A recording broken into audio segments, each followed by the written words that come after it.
it's about a Victorian hidden Muslim by the name of Robert Rashid Stanley. And I thought I'll keep it local today because I personally know the author of this book. She's called Christina Longden. And I'm just going to read the back a little bit so you get some idea of what this book is about. But truly is fascinating. And sometimes, you know, we appreciate and hear about and honour people globally, and sometimes miss the ones that are right here, local to you. So I wanted to read this book out about him today, and it's Robert Stanley was a respectable northern working class Victorian man who converted to Islam, but his family managed to keep his Muslim identity a secret for nearly a century. Robert grew up in the cradle of Britain's Industrial Revolution and was part of the Christian Israelite sect. Self-educated, this grocer and tea trader made it his mission to help northern working men bribed by rich factory owners during elections. He rose to become one of Britain's first working-class magistrates and mayors, witnessing firsthand some of the most violent riots, radicalism and progressive reforms of the Victorian era. Robert was committed to justice for all, even when his public challenges to an unfair British foreign policy drew national condemnation. Sounds like a G to me. In 1898, at the age of 69, he took the astonishing decision to convert to Islam, making close friends of the famous convert Abdullah Quilliam, Sheikh al-Islam of the British Isles. After his death, his conversion was hidden for nearly a century. Always his own man, Robert Rashid Stanley's life and times are brought into light for the first time thanks to the painstaking family history research of his own descendants and through the words of his great-great-great-granddaughter, Christina Longden. And I'm all about stories, or, you know, intergenerational stories. I'm all about ancestry. I'm all about, you know, learning our history, where we've come from, who we are. And Christina Longden took that time out to discover. That's her great-great-great-granddad. And I'm just going to read the introduction, but I'll put this book up. So if it is one that you think that you might be interested to read, you can order it. I think you can order it from Amazon. I bought it from Tameside Archives when I was going there to do some research of an industrial mill for a poetry collection, and then I saw it there and bought it. But I do know her personally. I've not met her yet. We were both meant to perform together for Rochdale Literature Festival, and her event was just before mine, and she had to leave, and I didn't get to meet her. So we planned it so many times, and then COVID happened. We don't live that far from each other either, so hopefully it will happen. So I'm going to read the foreword and the introduction of this, and then you can decide whether it's something that you might like to add to your bookshelf. His own man, a Victorian hidden Muslim, the life and times of Robert Rashid Stanley. And there's a picture there of him, right there. This book has been written with three purposes in mind. Firstly, to bring to light for the first time the remarkable life and times of my ancestor, Robert Stanley. Secondly, to demonstrate that through the pursuit of family history, we can bring about a greater depth of understanding of other people's choices, cultures, and beliefs. Thirdly, it aims to demonstrate that some of the greatest British patriots have been ordinary men and women, people who did not have access to the internet, or to countless books, or even to a formal education, but who were ferociously intelligent, who sought out justice for others overseas, and were brave enough to stand up against those who embraced uncritical nationalism or who took the attitude of my country, right or wrong. So, let me just read you, I wanted to read you what Baroness Saida Warsi said about this. Rooted in the past, deeply personal and shaping our present, his own man is a necessary and timely read in the debate about identity and belonging. And if you've just joined, I'm reading from Christina Longden's His Own Man. And it's a Victorian hidden Muslim, life and times of Robert Rashid Stanley, who is her great-great-great-granddad.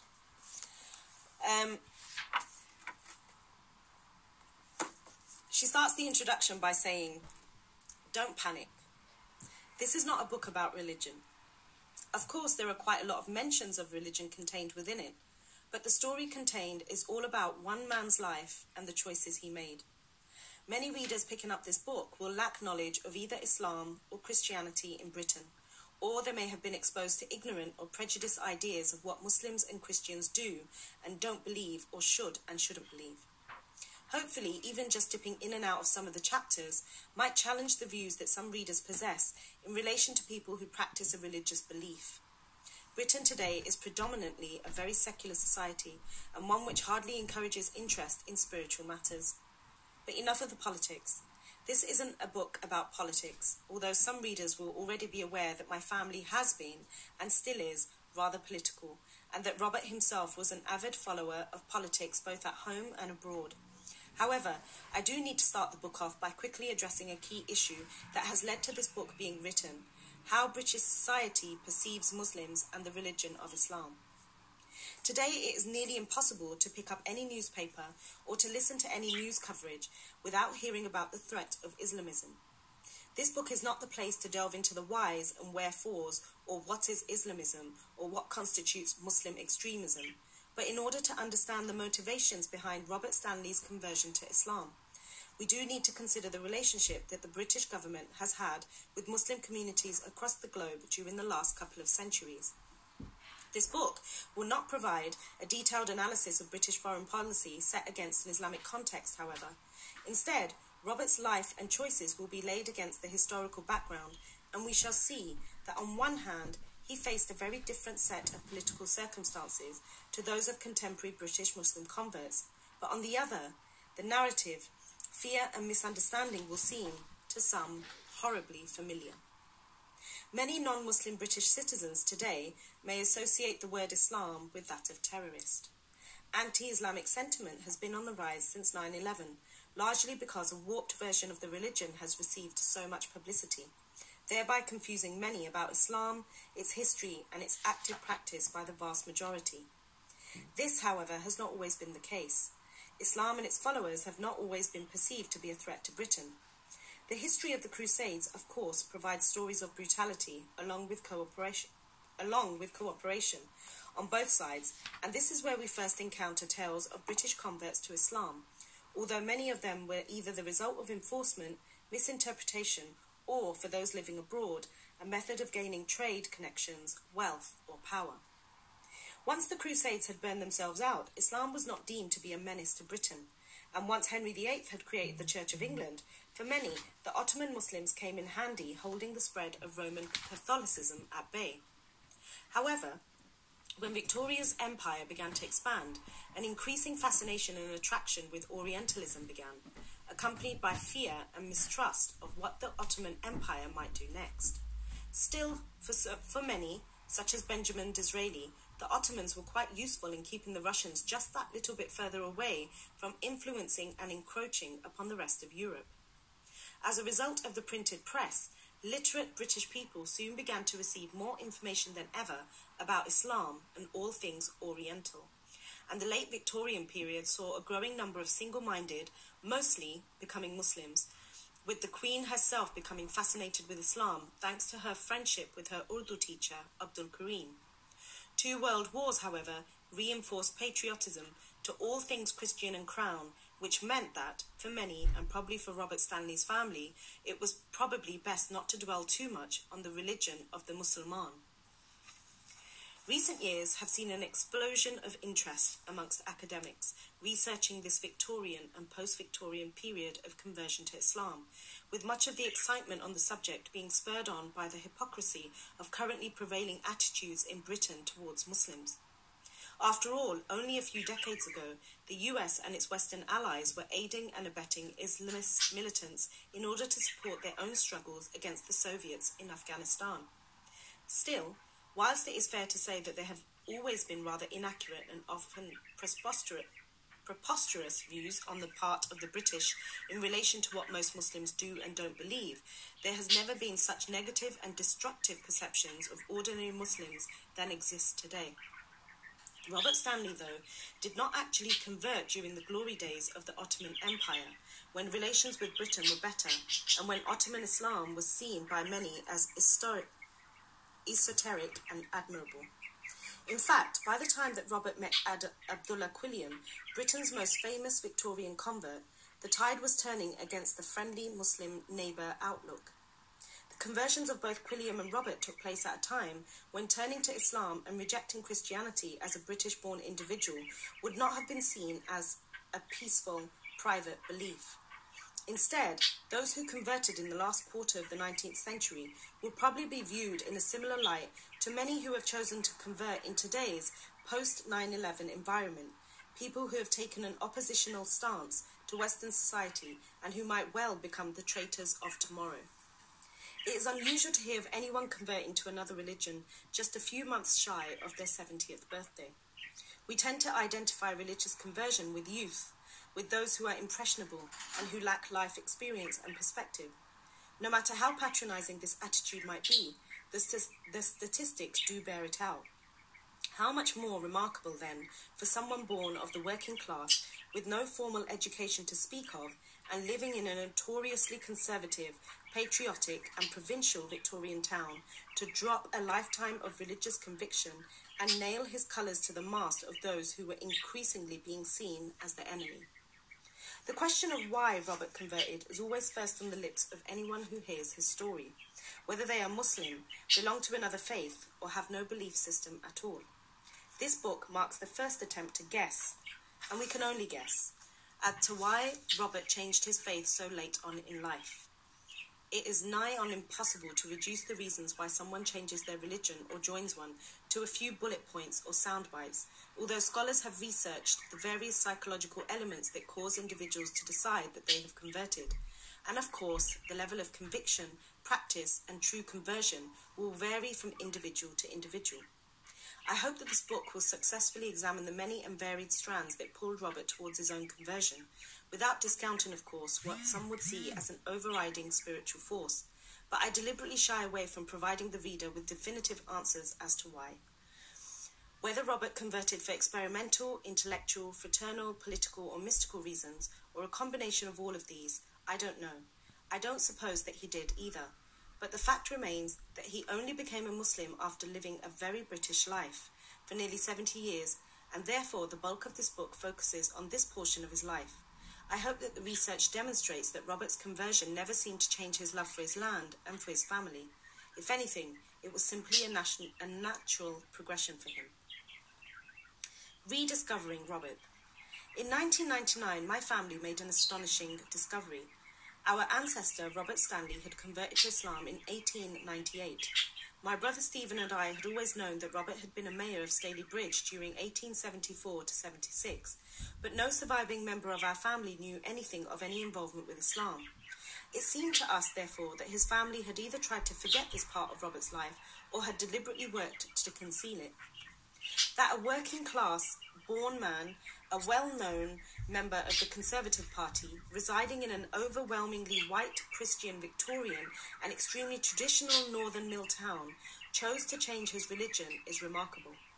But what makes our family story even more astounding is the fact that Robert's own great-great-great-grandson, my older brother Stephen, converted to Islam in 1990, knowing nothing of the religious convictions of his ancestor. The revelation about Robert occurred shortly after my father, Brian Longden, was made redundant from his job as a lorry mechanic in Staley Bridge. Dad had always intended to delve into his family history and used his new waking hours to visit Tameside's local studies and archive centre. He also got in touch with other relatives who had begun to unravel the various branches of our family tree. Family history is a very common pursuit for many from our hometowns.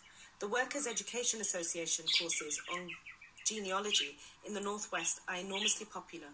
Soon, word got out that Brian was seeking to find out more about the maternal side of his family, the Stanleys. One of his relatives, Noel Stanley, got in touch to say that he had something that might be of interest to Brian. This something turned out to have been a possession of our ancestor, Robert Stanley, who was born in 1828, and who we knew had been one of Staley Bridge's first mayors. At that point, we had only one photograph of Robert, his mayoral portrait showing a slightly balding man looking distinguished and composed, complete with a big beard and his mayoral chain. The new item that came to light was a papery, thin and frayed magazine dated 3rd April 1907. This turned out to be an edition of Britain's first Islamic publication, The Crescent. Wow. It contained a photograph of Robert wearing a fez and the caption underneath the photo describing Brother Robert Rashid Stanley. The magazine featured Robert and described him as the most distinguished British Mussulman. My father, Brian, had not heard of the term Mussulman before, but from the content of the article it was clear that it meant Muslim and that his ancestor had indeed become a Muslim. Brian asked his mother, my grandmother Edith Longden, about it, and she was just as surprised. She had never been led to believe that Robert's life had followed anything other than a straightforwardly conservative and Christian path. Brian then contacted his son, telling Stephen, "You'd best sit down, I've got some strange news for you." My brother's reaction was one of absolute amazement. When he had first converted to Islam, it had, in some respects, felt like quite a lonely action for him to take. In the 1990s, white working-class lads in Manchester who had received no exposure to interfaith practices or different religious backgrounds just didn't do that sort of thing. So for Stephen to find out that his ancestor had made precisely the same change in his own life, and in a time where it would have been such an unusual thing to have done, was astounding. Using my brother's own words, it really knocked me for six. Stephen's own conversion occurred at a much younger age than his ancestors. Robert was 69, Stephen was 21, and by the time that the new revelation about his ancestor had been made, Stephen had been Muslim for over 8 years. He had studied Islam, made great friends amongst the Islamic community, and was married to a Muslim woman, Rosina, of Pakistani heritage, but who had been born and bred in the same town as us. But he had never dreamed that anyone in his own family would have had a connection to Islam. After we were both born, our parents had taken the decision not to have us christened within the Anglican Church. They felt that this would have been hypocritical. Our mother, Yvonne, had been raised in the Methodist tradition but had not gone to church for some time. When she was 40, however, she started attending Duckenfield Baptist Church and regained an interest in the faith that she was born into. Our dad holds little regard for religion and describes himself as an atheist.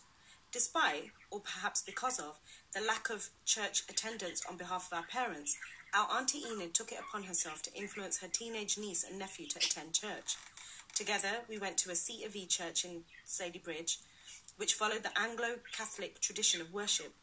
As a teenager, I went to an evangelical Christian school in Stalybridge, and then as an adult, I joined the Quakers. So for both my brother and I, it is fair to say that there was absolutely no childhood interest in or exposure to Islam. We were either exposed to Christianity or immersed in secular life. Stephen and Rosina's first child was born just a few months after our discovery about Robert's life. They named him Isa Robert Rashid. But the story of Robert Stanley did not stop with Isa's birth. Over the next few years, Brian made it his mission to find out as much as he could in relation to the facts of Robert's life, along with Auntie Gay and Uncle David. As a newcomer to the discipline of family history, I have to say that their collective efforts have been nothing short of outstanding. Without their help, I could not have written this book. Between them, they have barely left a stone unturned when it comes to finding out the basic facts of Robert's life. And as word got out amongst the Muslim community in the Northwest, we also saw an increasing number of approaches from academics and journalists who were eager to hear our family story. In particular, the synchronicity of Robert's conversion with that of his great-great-great-grandson. In 2010, Ronnie Stanley, Britain's elderly great-uncle, got in touch. Ronnie had heard about Brian's search for information on Robert and invited Dad to visit him. Brian and Stephen drove to his home in Macclesfield and were stunned to be presented with a fez, the very item which Robert had worn in the Liverpool Mosque as he prayed alongside Sheikh Abdullah Quilliam. Ronnie had no idea of the significance of this find, an astonishing item which had been kept in the family for no apparent reason. And there's a picture there of Robert Stanley's fezzes. Writing about Robert. By 2011, Brian had compiled 2 pamphlets containing his research into the Stanley family history, one focusing on his own life and childhood, and the other outlining the facts of Robert Stanley's life. Reading both were quite emotional experience for my brother and I. Dad had left school at 15 and always claimed to be uneducated and not confident in his writing or public speaking, but for the first time, Dad's booklets allowed us to see that this was not so. His writing was excellent, and also for the first time, Robert's life had been revealed to the world after being hidden for so long. Brian's pamphlet proved to be in great demand amongst local history enthusiasts in the Tameside area and among our Muslim friends, and the number of nudges and not so subtle suggestions that it was time you wrote a full book on Robert increased. At this point, I should be honest and state that I never wanted to write a book about Robert. I had always felt that the story belonged more to my brother, and that if anyone could work closely with my dad on furthering the story, it would be him. However, during the time that Brian was beginning his research on the life of Robert, I started to write books myself. In the end, I began to see their point, particularly when I witnessed the enthusiasm reflected in other people's eyes when I told them the story of Robert. Many people from different walks of life had questions for us about the impact of Robert's conversion on his family, why his faith was shrouded in secrecy for so long, and of course, the million-dollar question that nearly every woman asks, what on earth must his wife have thought? I was aware that there was plenty of room in academic circles for further work on the life of Robert, and I have been met with much enthusiasm should our family want to take our work in this direction. In my research to produce this book, I have certainly found a wealth of new material on Robert, unearthing details that provide us with a journey from Cardiff to Staley Bridge, Chartist murders, the Seven Virgins scandal of the Christian Israelites, and onto the Pankhurst corner of Manchester. We take in Quilliam's first mosque in Liverpool, Parliament's debate over enfranchisement, Robert's stance over Bulgaria, Urquhart's dabbling with the Ottoman Caliphate, and Robert's stint at owning a pub. Not to mention all the minor local events which might sound petty: the stolen mackerel, the gruesome corpses at the train station, the street lamps, the giddiness in the council chambers, the 7-year-old boys sent down for prison with hard labour, and the girls who didn't need to go to school. At last, but by no means least, the ever-present drunken woman of Staley Bridge, all of which add colour and character to this life story. In coming to write His Own Man, my family were agreed on one thing: it should be an accessible read for all and not present itself as an academic book. So although the research contained within it has been conducted in an academic manner, I have done my best to add accurate notes and annotations. It does not set out to try and impress upon the reader anything other than it being a thorough, non-fiction investigation into the life and times of Robert Stanley. I'll stop there. And if you joined late, I was reading from this book, His Own Man, and it's a Victorian hidden Muslim, The Life and Times of Robert Rashid Stanley, and it's written by Christina Longden. She is the great-great-great-granddaughter of Robert Rashid, who converted to Islam in the Victorian period, and it's a really interesting read. So if you liked it, I will put it up in a separate post. Yeah, what an amazing man. I'm fascinated, absolutely fascinated by it. So I will put it up in a separate post so you can have a look. And she is so lovely as well, his great-great-great-granddaughter. Like I said before, we've yet to meet, but we keep exchanging a flurry of emails. And, you know, I know that when we do meet, it's going to be a very heartwarming experience for both of us. Because the reason why our events were put together, and it was actually supposed to be a double event, which didn't end up happening. She had hers first, I had mine afterwards, and we missed each other. But the reason why they were going to put it together is because of this family history and Islam and the intergenerational stories and the archiving. It just seemed to fit very well. So it didn't happen at the Rochdale Literature Festival, but hopefully at some point it will happen afterwards. So, as promised, I always read some poetry. I know that